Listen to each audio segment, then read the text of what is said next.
Don't engage alone. We do this together.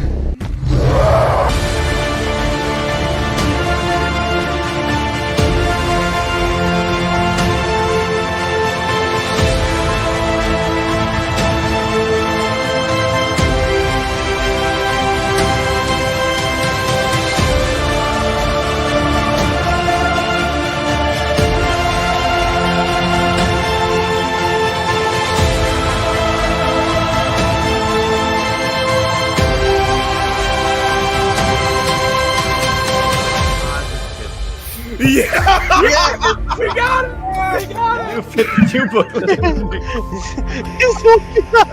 Somebody clip this one. Welcome to Superman Rewatch. I'm Jared. I'm here with Nick from the Phoenix Press. What's up, brother? You know, I gotta say, only in this show could they turn someone into a horse and have it be an improvement for their character. Yeah. So we're talking about, I'm going to try and pronounce this, Mxyzpxilated, and I have some issues with this episode. So, Okay. Mxy shows up, and basically the plan is his thing is he likes to screw with people, and he was like, okay, I see this person that has all these powers and everything, and I'm gonna mess with him. And I'm like, okay, cool, that works. So continuing on, though, so the wager he makes with Superman is, all right, if you can make me say my name backwards, then I will disappear for 3 months. He says, say his name backwards. No. Also spell it. He also does say spell it. He did? I don't. Oh, that. I can totally see what you guys are witnessing in real time is all of Jared's complaints going out the window. I heard him say spell. Still kind of weird, but he basically said spell it. So. Mm-hmm. But all right, ignoring that, still did not fix my complaints that I'm not a big fan of Mxy as a character. I'm just not. I find him a little annoying. I mean, the fact that he's voiced by Gilbert Gottfried probably doesn't help things. I'm like, every time he shows up, I feel like Superman, where I'm like, oh, shut up and go away. You don't like cartoon animated characters? No, I did. I watched Boomerang as a kid. It's just I like ones that it's okay. Okay. This is going to be an episode where me and Jared are a bit divided. I enjoyed it, but I admit Mxy is not a character that works in live action or in movies. But since you're doing a weekly animated cartoon, Mxy is perfect for this medium, and Gilbert Gottfried was like the perfect person to play him. Like, who else to play an annoying little imp than someone who has the most annoying voice ever? Yeah, I know, and it's just like when I was because I'm watching it, I'm like, okay, this is getting a little far-fetched. I get we're in a universe with a dude that gets his powers from the sun. It's just, and to be clear, my complaints about Mxy also extend to the comics because I'm not a fan of the character at all. I mean, yeah, go ahead. Trying to apply logic to this, I feel it's kind of a fool's errand because it very much operates on cartoon logic. So, like, try to, like, outside of, like, the deal, like, I could see, like, oh, he didn't say spell, but he spells it. That I can understand because that's a rule that they agreed upon. But just, like, outside of that, it's just like, it's cartoon logic, man. Just throw it out the window. Yeah, I'm just like, I still don't really dig it that much. Plus, again, the show continues the DCAU's trend of using one character to sexually, like, exploit another, in that it's like they use it to objectify another female character, which, of course, this universe is known for once we get into Justice League. What do you mean? What are you talking about? His girlfriend in his thing where she's changing into all those outfits. I mean, she wants the M. Yeah, I know they do because this is a show done by Bruce Timm. I know what he means. I mean, she's clear. I mean, I'm gonna have to like push back a little. Like, she's clearly an of age character. It's not like a bad. No, it's not just that. It's not just that. It's just like this universe constantly does this. Like where there was a shot of Black Canary, but she's pressing on the ground, so her boobs are made larger, and I'm like, well, yeah, sex sells, of course. In a kid's cartoon. Yeah. I'm sorry, no. Like none of the outfits she did were really that explicit. Really, come on, man. I think that's. I think it continues it, and I'm Black just like, Canary. I get the Black Canary stuff, or Vixen, or Hawkgirl, or Wonder Woman, but you're pretty much. You know what's kind of funny? Lois is the only one who's exempt from this. But in this instance, I feel like it's a bit of a stretch. Okay, I disagree, but still, it's like, I mean, this is the problem with me going back in a retrospective of all these characters, because then it's like, oh God, because it's like I see where this has been a common thing that DCAU has been doing. I mean, I don't know. Because it's like, again, because for those of you that don't know, Nick and I are covering this show after covering Justice League and Justice League Unlimited. And the thing I'll say for Justice League is Justice League was definitely targeting a higher age bracket than this thing. Like Justice League was more like 12 or 13-year-olds. Yeah, but again, it's like I'm of the opinion, and you could call me a prude, that this type of stuff has no place in superhero media. I'm just going to tell you that. That's just me. I mean, to a point, but I think we're kind of below the line here. Regardless, yeah, it's just with that, I was like, oh, come on, guys, because that's like, short of the logical inconsistencies, which I admit, okay, maybe I messed that part. I'm willing to take off that part. It's the fact that it continues a lot that, well, actually, it doesn't, in the order that we're watching this, it continues the trend, and I'm like, Plus, again, I just find the character to be a tad annoying, so I'm like, why? I'm like, and I really hope he doesn't show up in other episodes. I don't think he does, but I mean, because bringing Gilbert Godfrey, I imagine that wasn't cheap. Mm-hmm. Yeah, I'm like, please don't let this character show up in a lot of episodes. I'm looking it up right now. So go ahead. Going on to a different topic episode, Jared, did you notice when the comics strip section, it was a quick shot, but did you notice that they referenced other comics in that one? What? No, I did not. You want to elaborate? Yeah. So they're doing parody versions, but the top comic is definitely Calvin and Hobbes. Mm-hmm. In fact, the name is like Bill Wasu or whatever, which is definitely a play off of Bill Waters. The second comic is very clearly Peanuts. Mm-hmm. You know, if you look at it, it's drawn like the Peanuts. They have like very Peanuts gags. And then also the other thing is the Mxyzptlk comic was done by Siegel and Schuster. Ah, okay. Now I got that. That's cool. Yeah, it's nice little, like, I was like watching together. I was like, wait, is that Peanuts? Because like obviously I'd recognize Peanuts anywhere. Then I go back and I actually replayed it at like 0.5 speed, and I was like, oh, that looks like Calvin Hobbes. And I saw the name, like, okay, that confirms that. Like, yep, that's Peanuts. And they had one more below it. I didn't recognize what it is, but it's probably a reference to something else.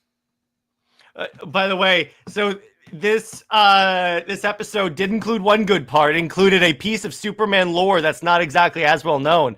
We saw how Superman shaves. Oh, yeah. All he does is he shoots his heat vision at the mirror. It reflects back and burns the hair off. What other trivia we got for this episode, sir?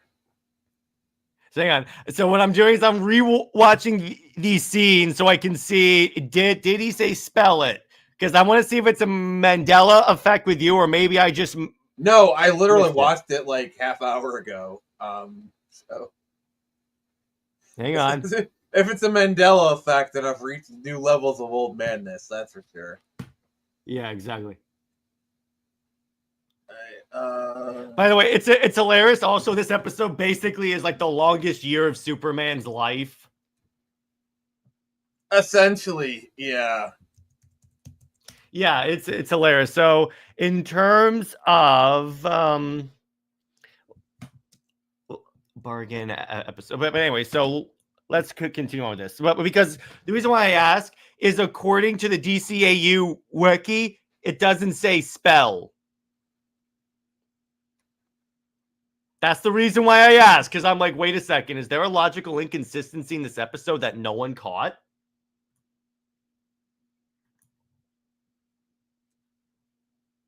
Are you there, Nick? Well, sorry, I'm watching the episode real quick.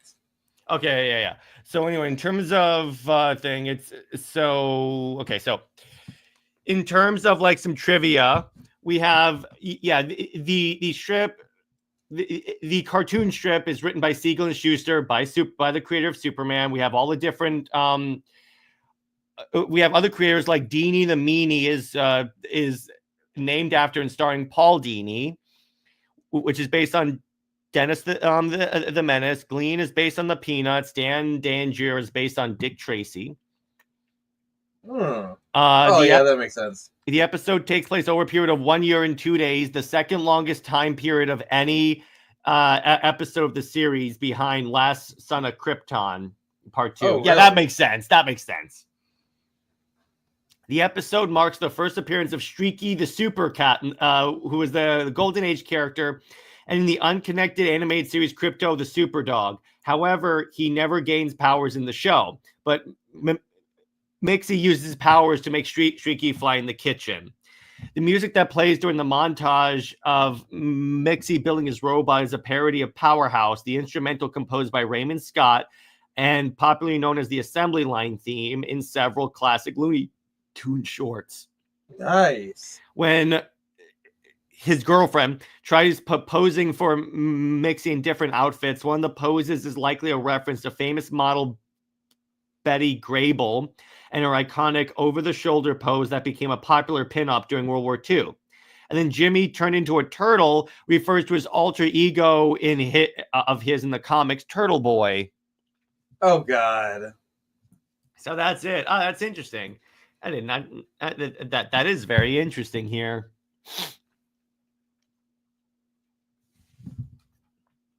Okay, it does say spell. In the quotes, it does say spell. Okay, my mistake. I was literally about to that part. Okay. Also, another reference is the painting that he turns. Oh yeah, is American Gothic. Mm-hmm. Yeah, exactly. Also, why did I say that name? Okay. I said Martha. Okay. Oh, okay. All right. But this is the episode where they improve Lois by turning into a horse. Yeah, I also love the gag at the end where she's eating the carrot. It's like, why am I eating a carrot? Yeah, and I like Superman's idea where he's like, okay, I'm going to act uninterested, make him chase me and spell out his name. There you go. That works. The other thing I really liked, and this touch on the animators, is when he's talking with his parents, and Martha also starts talking about it. She gets like the crazy eyes. Like, she gets like the wide-eyed crazy eyes. It's a really nice touch. Mm-hmm. Yeah, exactly. So let's see what other stuff. So let's see. So there's a production inconsistency in the animal scene in the Daily Planet. It changes from day to night to day again between 3 shots. Make up your mind. When Superman tricks Mxy on the third time with the proofreading, the third word of the first line spells CITRIMES, while its true spelling should be crimes. Effectively, yeah, you take off IT. However, Mxy specifically does not bother to correct this mistake all too thoroughly. For if he did, the resulting spelling of his name would have proven invalid to send him home because his name does not contain the letter I from IT. Yeah. See, that is a mistake that Lois would make. Like, even when she's trying not to spell it correctly, she spells it correctly. That's my other problem with Lois, is that she's supposed to be this great journalist, but she has horrible spelling. To me, that's kind of like the good person, but they have like this one flaw. Yeah, but it gets old after a while because every version of Lois is a crappy speller, including the ones in modern day where there's spell check. I mean, even spell check has this problem. Like, you don't know how many times I spelt something in spell check. I have to like Google is the best spell check ever. Sometimes I have to like just literally do a Google search. Google it, Lois. Yes, Lois. Have you heard of something called Google? You're a journalist.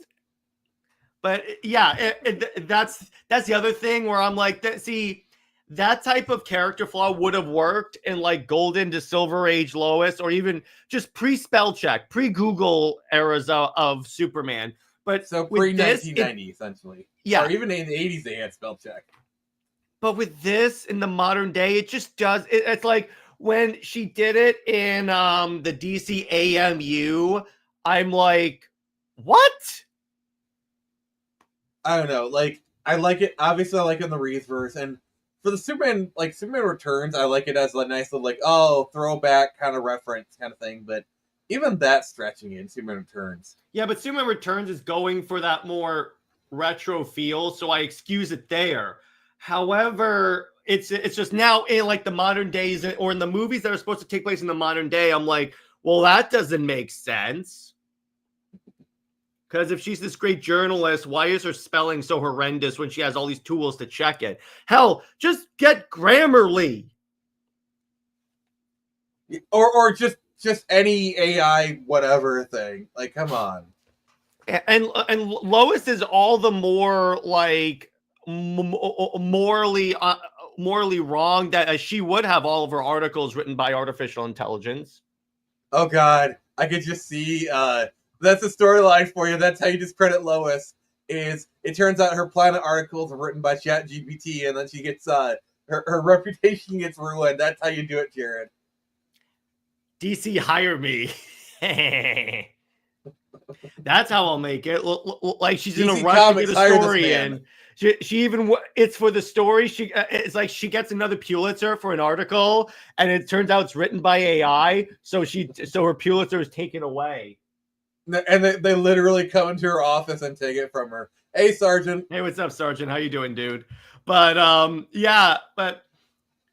yeah. So now again with the episode, all right. So this is so far my least favorite. Even ignoring the spell part, because that was my bad. I missed that, but it's just I found it a little annoying and stuff. So I'm like, it's not my favorite. So in terms of rating, I'm probably going to give this episode a solid 6. Oh, it gets that because they turn Lois into a horse. If they didn't do that, it would get a 4. Oh God! Wow. For me, so like I said at the beginning, this is going to be an episode where we're a bit divided. I give it an 8 because I found it entertaining, and I wasn't annoyed like Jared is. Mm-hmm. But so let's continue on. Let's go to a general discussion. But yeah. Okay. Question for you. Yeah. What if what if the wife was voiced by Jennifer Hale in this episode? No, it still wouldn't. That would cancel it out because Mxyzptlk is so powerful. He overcomes the hailstorm bonus. Oh my God! Wow. The only way I wouldn't take points off is if he just killed Lois. Like, if he killed Lois, that'd be a 10 out of 10 right there. It would get a... No. That is not a 10 out of 10. That's a 20 out of 10. But, so Nick, did you see that there were apparently a scrap version of Deadpool and Wolverine would have had, like, a montage of scenes that shows that Deadpool was in the MCU the entire time? Oh my God, imagine, like, the Battle of New York happens and he's eating some chimichangas. Yeah, he's like, oh, they got it. I'm just going to watch. Yeah. So, I've asked you a lot of questions in these segments, but Jared, do you have any questions for me? Let's see. What questions can I ask you? There's so many questions. Just so many which questions. of these episodes that we've covered so far is your favorite?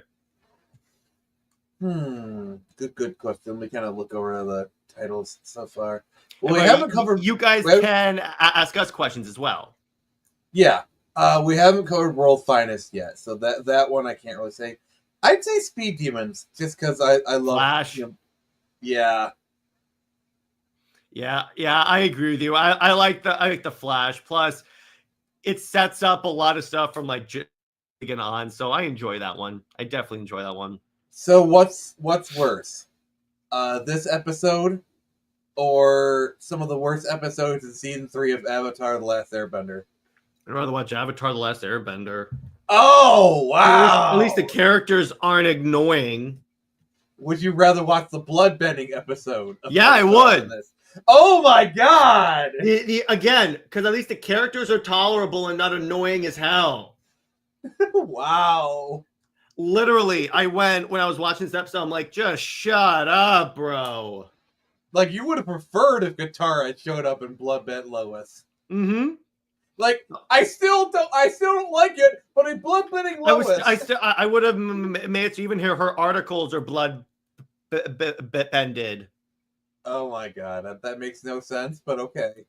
It doesn't have to make sense. It just has to discredit Lois. How dare you use my own logic against me? Yeah, exactly. But so what other questions do you guys have for us about this show, this okay episode, and any other Superman / DC related stuff you wanna know our opinions on? Any updates on your comics you can share? We're working on getting the trading cards done, but once because the way we're going to do it, we have the art for the first 4, and Dawson's drawing the next 4. They're going to be 8 of them as a stretch goal. So everyone that gets us to a certain point will get them. Nice. And on the back, there's going to be like a short little bio and then stats, like those old Marvel cards. Oh, nice. I did something similar for my comics. It's really it's going to have arbitrary stats because like a lot of those stats for like the Marvel cards were like extremely arbitrary. Yeah. So I just want to say I have read the comic itself, and it is actually quite good. What do you think of the art? I thought it was good. The one critique I have is I wish there was more backgrounds. It seemed to be kind of a short supply, but that's the only critique I have. Like, the characters were drawn beautifully, the action was done great, the dialogue was good. Whoever you hired for your editor you made a good pick there. It's almost like he has crappy taste in a Mxyzptlk episode. Oh my god! So speaking of comics reviews, have you read any new comics lately, sir? I've been reading a lot of Superman. Yeah. So because I have the omnibus, I've been reading a lot of what's the word? A lot of those Marvel versus DC crossovers. I read Batman versus Hulk, and it's interesting. Let me put it to you that way. Joker gets access to something called the Gamma Gun and stuff. It's really, really odd, and I'm just like, I find it kind of interesting, and I was like, okay, that's weird. I read some more of Chris Claremont's X-Men. I'm slowly working my way through that. Nice. How far are you into it? I am about, let's see. I'm just starting the issue where the first debut of the Phoenix. In other words, where she emerges from the water and goes, "I am Phoenix." Fascinating. So I'm on that. I'm excited because the run is where like my second favorite X-Men character, Emma Frost, shows up. So that's really fun. And then, so actually last night when Britt and I were covering Black Panther and Storm, it actually inspired me to go check out some Black Panther comics. So I'm going to do that at a certain point. Ooh. Because they have some pretty dope stuff. And of course I read Screecher issue 3, which was fun. It continued the story really well. And I'm not going to go into like plot because I want to wait for people to actually receive their comics, but well done, sir. All right. We can talk more off stream, but okay. Yeah, because again, I don't want until people get the comic, I'm not doing a spoiler thing. Yeah. Like, we're in pre-release mode right now. The comic is done. I sent a very pre-release copy to some friends and family. And that one is coming soon. I'm just waiting on the Kickstarter funds to drop. Mm-hmm. Yeah. So what other questions do you guys have for us that are watching? Because we'll be here for about an hour, hopefully. And we can talk about DCAU stuff, DC stuff, like the fact that James Gunn is not going to be at CCXP, neither is Peter Safran. So people are wondering, is the trailer going to premiere then? It's interesting. Because the rumor is the trailer is going to show up at the Super Bowl and not at like CCXP or anything like that. I could see that. I mean, Super Bowl is a big time for that kind of thing. Yeah, that is true, but it's like you should, because I would have done it at CCXP, because here's why, because then you can get like the fan base like buzzing about it, because essentially you have the in-house advantage, if you will, because people are watching are like at CCXP for that trailer. People are watching the Super Bowl for the Super Bowl.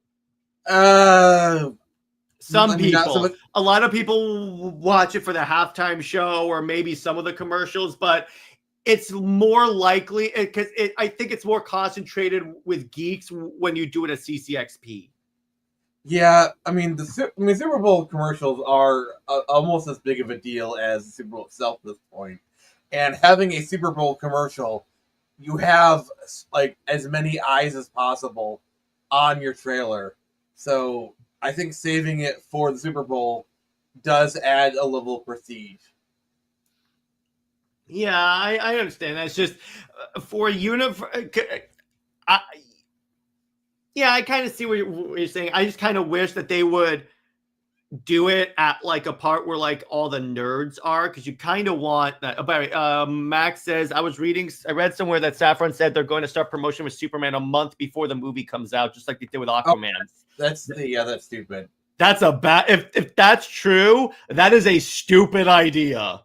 Usually, you start promotion 3 to 6 months out. That's when you start particularly for a movie that a lot is riding on the success of this movie, because if this comes out and it doesn't perform well again, their whole universe gets tossed out.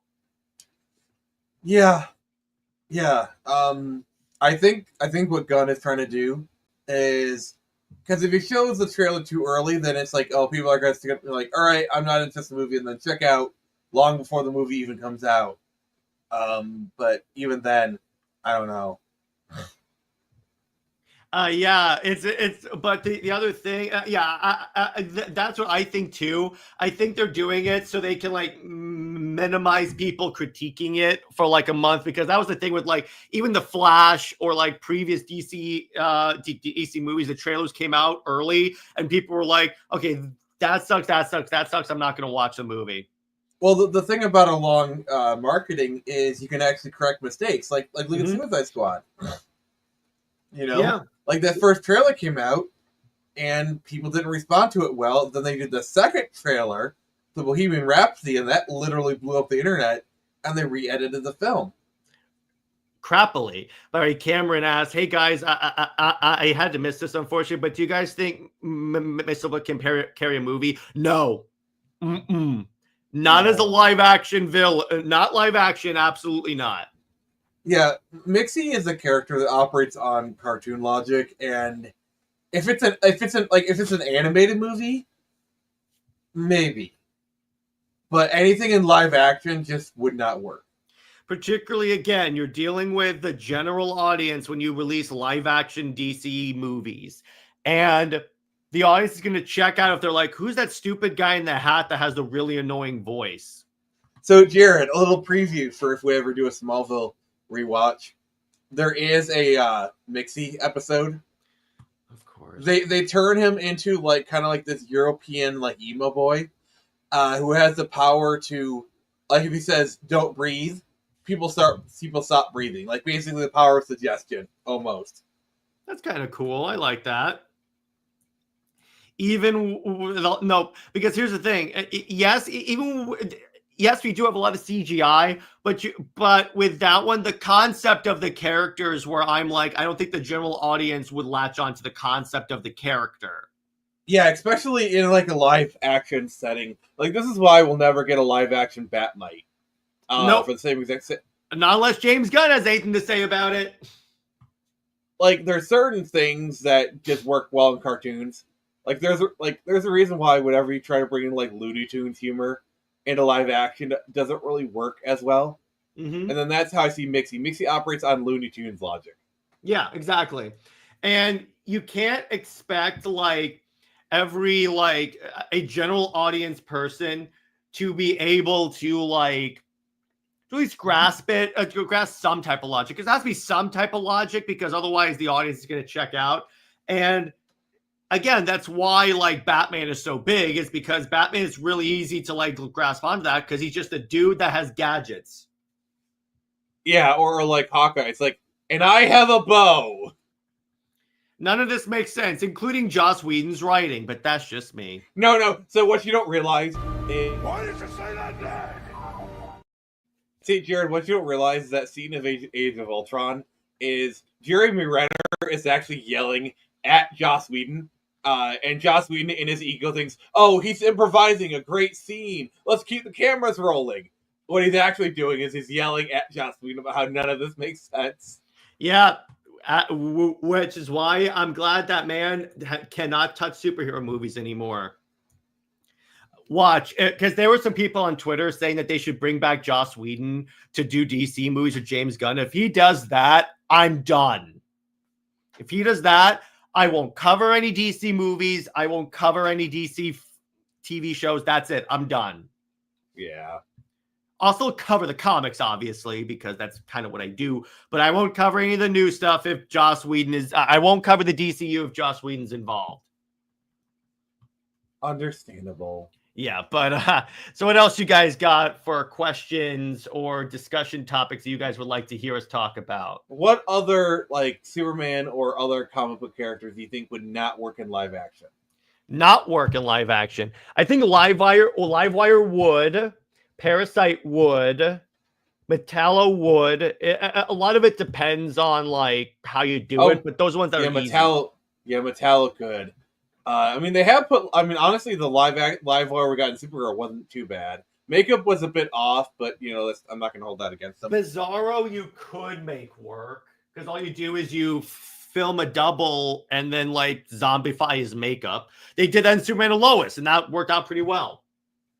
Yeah, the one Superman speaking Lois of which, is kind of a new... That is this week's episode of Superman and Lois, of Super Wonder Legacy. Britt and I are going to talk about how we would do Superman and Lois, but with Super Wonder instead of Clois.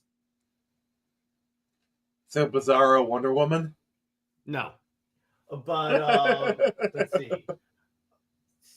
See, Mxy is the only villain that's coming to mind now that you really can't do. Because the other ones are like straight up sci-fi villains that you can make work with certain adjustments. Mxy's the only one where I'm like, no, there's no way that's going to work. I mean, not really villain, but Kalibek would be really, really tough to pull off in live action just because, you know, Wolfman kind of thing. I don't know. I mean, I think if they tried Kalibek, they would have to like change the appearance a little bit to make him look like more like a creature and not the dude that's like a head with arms and legs like MODOK. Also, I will say Grodd is a character they tried many times in live action. He doesn't work in live action. Because, again, it's too much with the CGI. I mean, if you had the people behind Planet of the Apes do it, yeah, I think you could do it. Cameron says, honestly, as much as I would want it, I don't think Clayface can work in live action. Depends the way you do it. If you don't have him do anything like really crazy, I think you can make Clayface work. Well, Clayface is essentially just Sandman that can shapeshift. Mm-hmm. I think it's possible.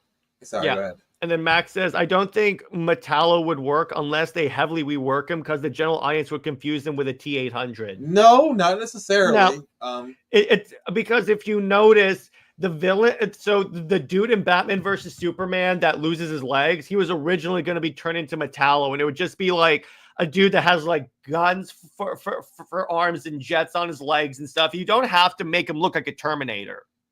Yeah, like that's like saying any cyborg or android would be confused with a Terminator, which it's just kind of patently false. Cyborg Superman, I'm not exactly sure they could do. I mean, I think they could do it. Because there's kind of two criteria: is the concept of the character and the look of the character. With Mxyzptlk, you're wrong on both. You get bad on both fronts. The concept of the character, fifth dimensional, whatever, and then the look of the character itself is really hard to do in live action. Yeah, I agree. Like, you essentially have to hire Vern Troyer to do it. Well, he's passed on, rest in peace. Yeah, exactly. And yeah, so in both ways you're screwed. Metallo, even Cyborg Superman, I think you can make work if you try, if you like really go with it and like try and set it up. I think Brainiac you can, and they've done that many times really well. Obviously, Darkseid it can be done really well. I mean, he has been done really well. If only we got a Justice League movie where he played a prominent role. There you go. I guess we'll have to use the old ways. Yeah, exactly. Remember, also, Comics League is endorsed by Darkseid. That is true. Our Lord and Savior has endorsed us. But let me ask you this, Nick. What other like general DC characters do you think won't work in live action?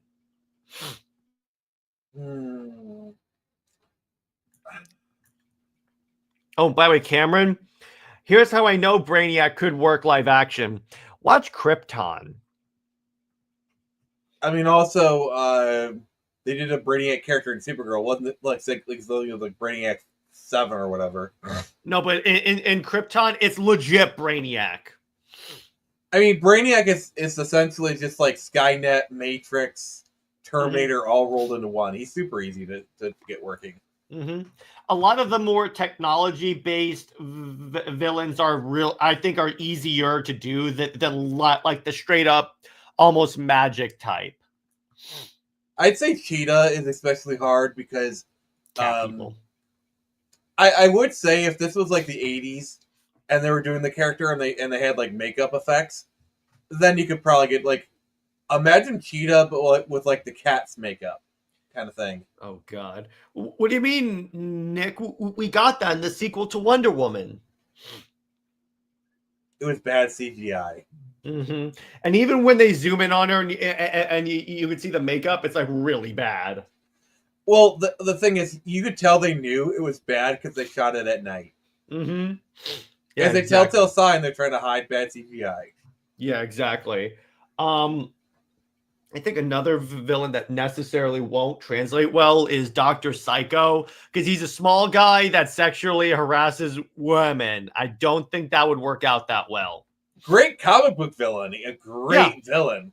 But that's the problem with like a lot of comic book fans, that they want to see this stuff like adapted, but they forget that a good portion of this won't translate well.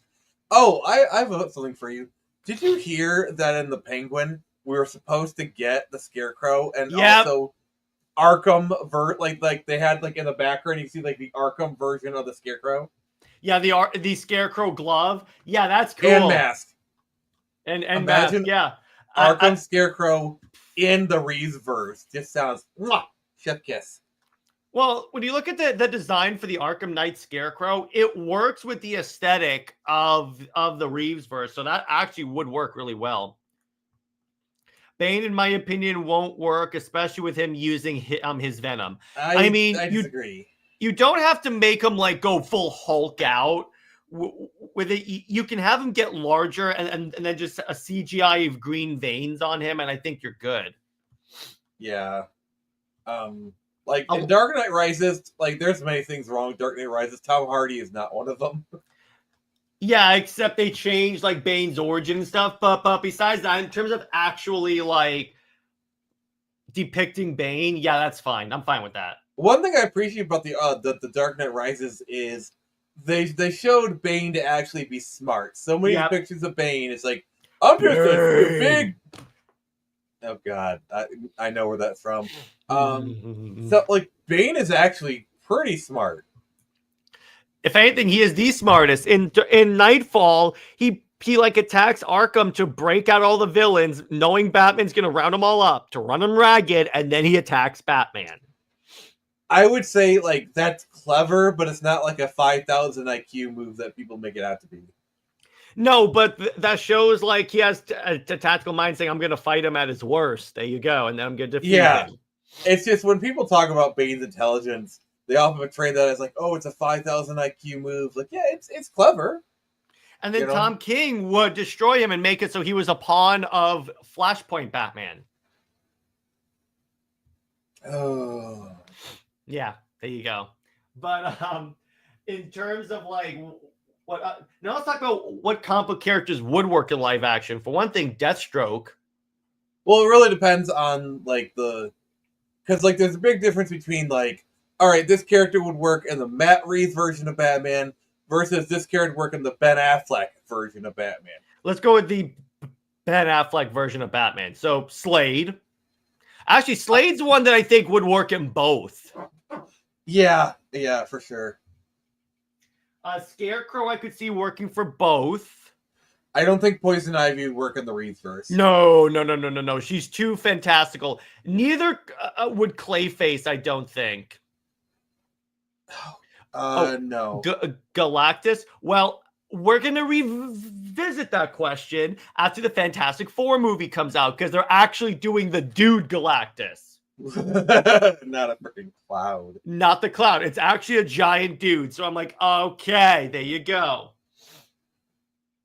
Although I did see the leaked synopsis and I'm a bit worried, but I'm going to wait to see how it plays out.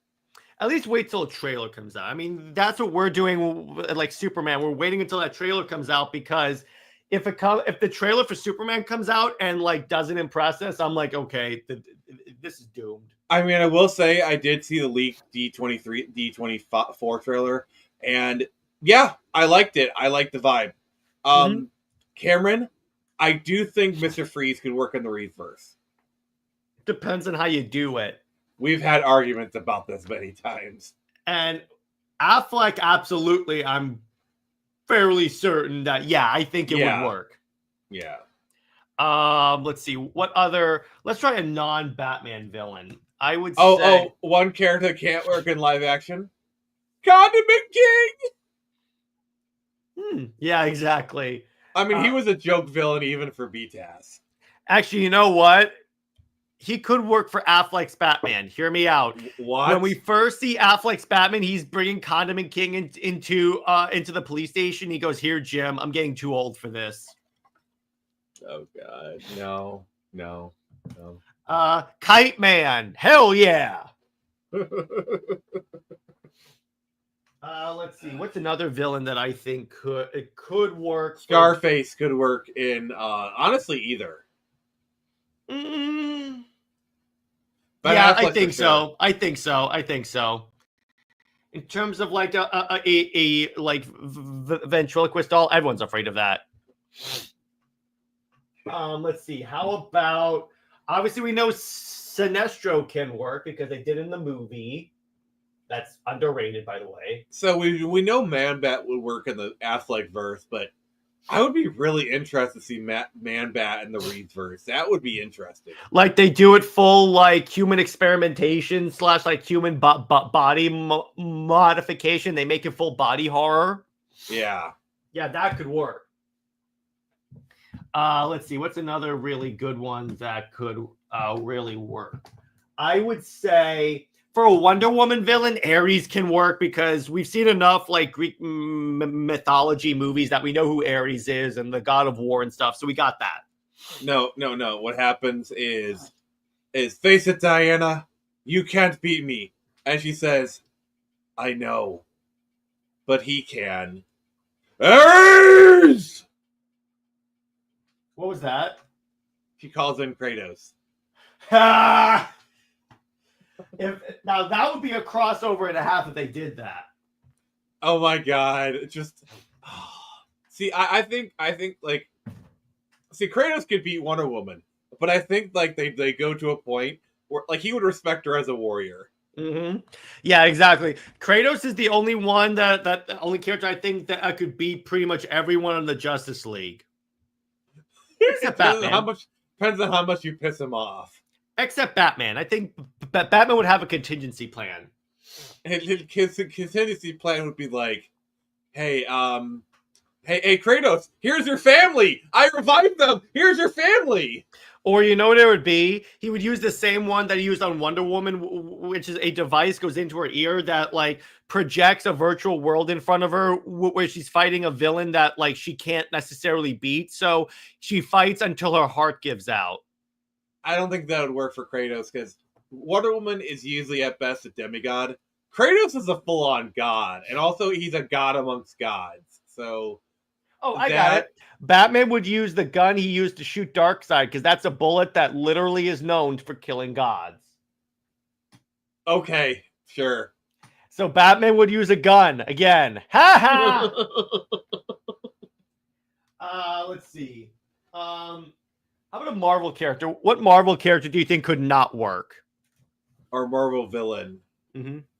I'll just say this: Plastic Man cannot work in live action.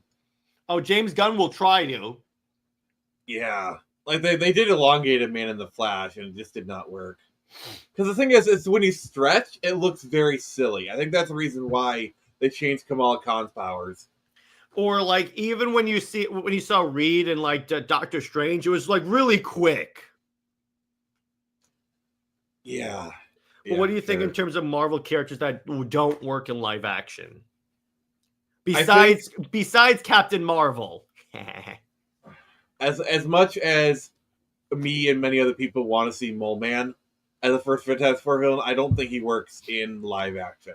Mole Man? Yeah, that was the first Fantastic Four villain.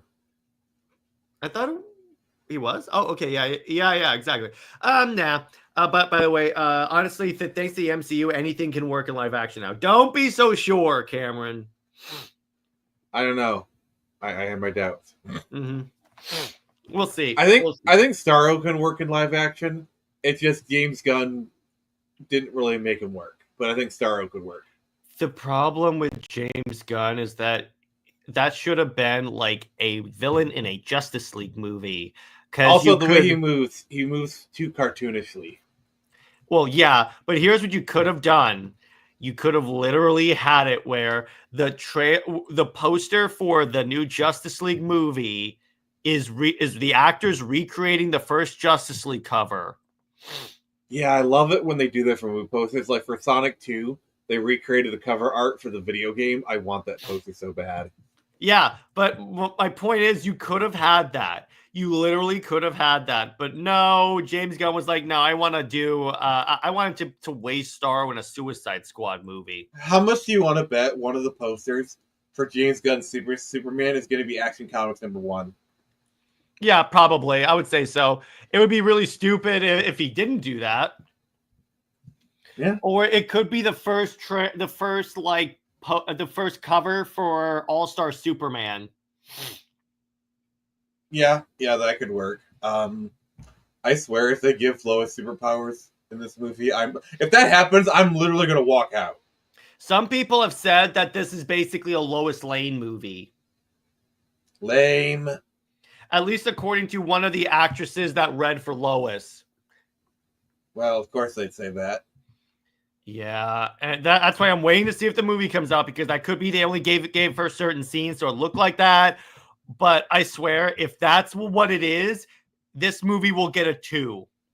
Also, how much do you want to bet? It was just a line that was fed to her by a producer. You know, that's what they say to get them to do the role. Yeah, exactly. That's why I'm like, let me see the movie first. Because if the movie comes out and it's not that, yeah, obviously it's fine. But if it comes out and that's what the movie is, I am going to be supremely pissed and give the movie a 2. Watch, the post-credit scene is the Council of Lois's. No, the post-credit scene is she gets superpowers. And then I'm like, nope, I'm done. Yeah, that would just about make me say, no, this is a dumb idea. But so now let's go off. So what if also the first trailer for like Batman the Brave and the Bold? I know they're not necessarily doing Detective 27. The first poster for it is Detective 27.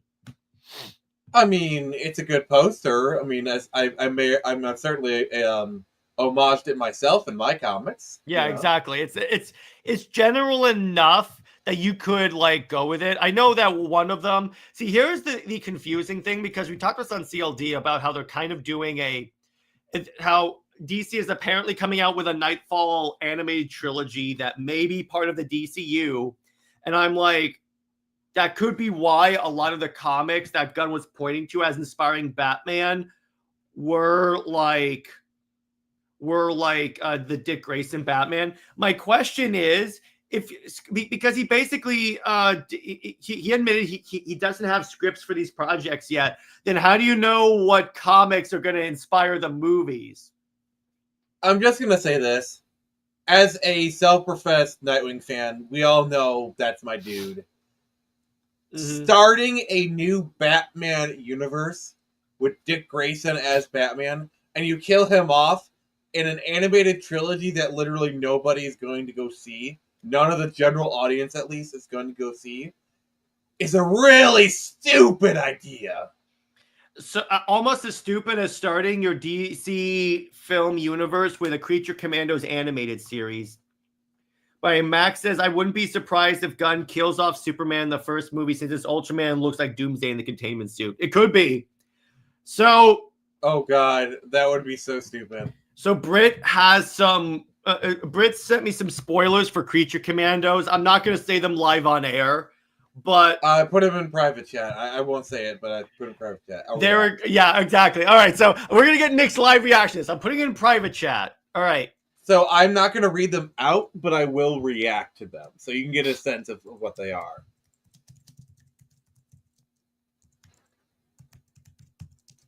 And there will be no cursing, Jared. I'm just letting you know. I will censor myself. Oh, God. He's typing up a storm, everybody. Oh, my God. All right. Now, Nick, okay, so, Nick, obviously you don't care about spoilers, right? Yes. All right. Now, okay. I have to add one more addendum into this for you to...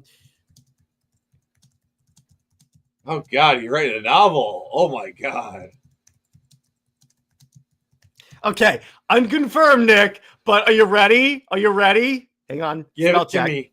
Give it to me, sir. All right. Yeah, spell check. Wait, spell check. Let me make sure that this is going to private chat.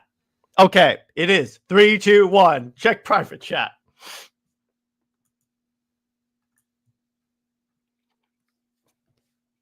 What the frick? Yeah, exactly. That's literally how I reacted when Britt told me. The first time we see them. I'm sorry. I know. I'm sorry. I know if I say any more. I'll tell you what, Nick. You type in the private chat now. No. I'll tell you off stream. Yeah, but Nick, isn't that infuriating if that's true? And actually, we'll know in a month. So actually, we'll be able to back this up. And I got news for you. I will throw a gasket if that ends up being true. Well, I think... oh, God. Sorry. I wanted to make a really bad joke, but I stopped. Oh, my God. I'm so glad I stopped myself. Exactly. But... I'm going to type in private chat. Yeah, please type in private chat. Because when Britt told me that, if that ends up to be true, and again, we're not telling you anyone. We're not telling anyone because, again, we want you to see the series for yourself. But if that ends up to be true, I am going to be extremely pissed. Yeah, kind of. Yeah, I will be pissed. Like, you know why I stopped myself. You know why Yeah, exactly. So, you know what? I think that's a good place to leave this episode before we start rambling. But, so Nick, where can we find you and what have we got coming on your channel? All right. Well, tomorrow I'll be with this handsome gentleman. We'll be saying how much we love Spider-Man, talking about why he works and why he's such a seminal character in comicdom. Tuesday, going to be playing some Mega Man X on my channel. Friday, we're talking about mental health and why it's important. I kind of feel it's a really important message, especially if we're going to the holidays. We kind of need to talk about it. And then Saturday, I'll be continuing playing some Dragon Quest 3. Hell yeah. So as for Comics League, in terms of like the Wednesday comic talk and Under Two Capes, I'm still figuring out what I want to do with those. But in terms of like movie night, we actually still haven't signed that. But for Super Wonder, Britt and I are gonna be redoing Superman and Lois, but it's actually instead of Superman with Lois, it's Superman with Wonder Woman. So we'll see about that. So stay heroic, everyone. Remember, Lois Lane is Lois Lane. She belongs to General Zod and Bizarro. Zois Mxyzptlk Bizarro for life. See you later.